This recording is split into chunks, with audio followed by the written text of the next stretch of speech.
você tá...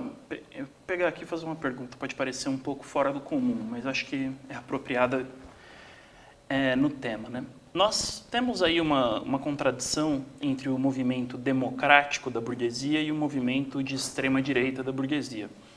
Porque o que a gente vê é que frequentemente os fascistas se apresentam como defensores da democracia e da liberdade e os defensores da democracia e da liberdade se apresentam como fascistas, por mais contraditório que pareça essa frase.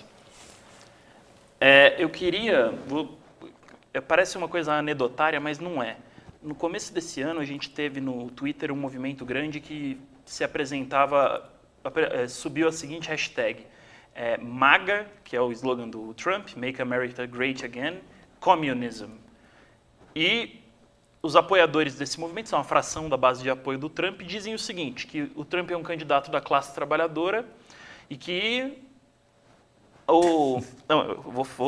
vamos lá, é uma loucura, mas a loucura é a seguinte, o Partido Republicano é um partido operário, a tese dos que defendem isso daí, que o capitalismo, o imperialismo e os grandes capitalistas se apresentam como pessoas de esquerda e liberais e até ecológicos, uma coisa que eles até classificam como fascismo verde.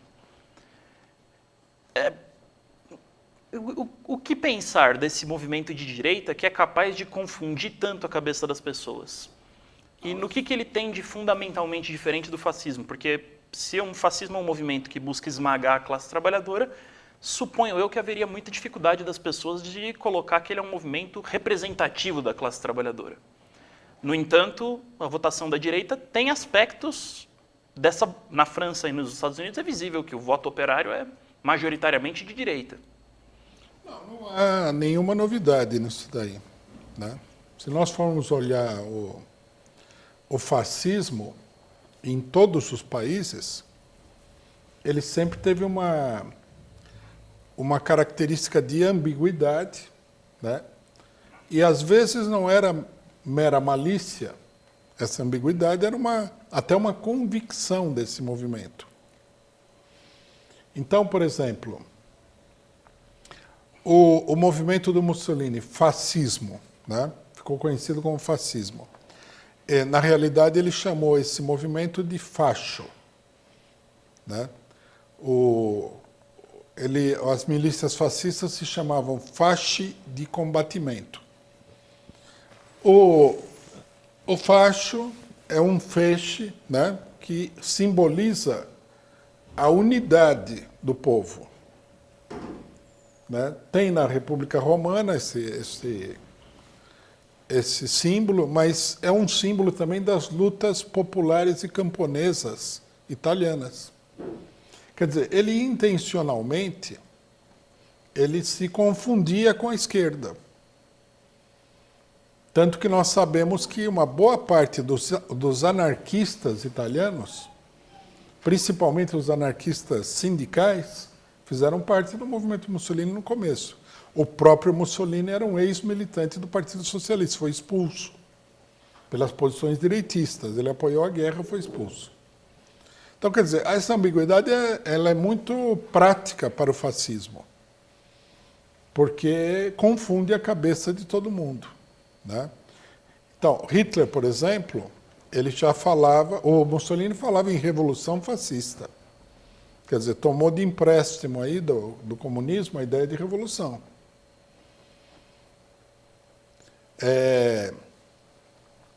Depois, o Mussolini vai também, continuando com essa exploração da ambiguidade, ele vai criar o regime corporativo, quer dizer, que seria um regime sindicalista, na opinião deles, né? Seriam as corporações, ou seja, os sindicatos, que iriam ser a base do regime, não o parlamento tradicional. Bom, Hitler todo mundo sabe, né? Na verdade, o partido existia antes dele entrar, né? Mas ele não fez questão nenhuma de mudar o nome do partido, que se chamava Partido Nacional Socialista Alemão.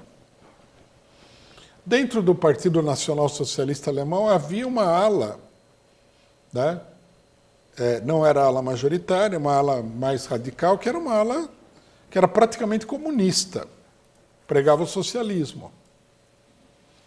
Né? O fascismo português, os camisas azuis, perdão, o movimento dele já se chamava diretamente sindicalismo.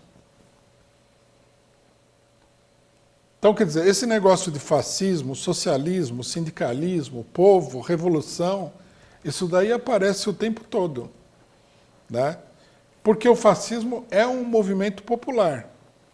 O movimento popular não pode chegar lá e falar, não, eu sou liberal, eu acho que não tem que ter assistência estatal, não pode falar essas coisas, senão não é popular.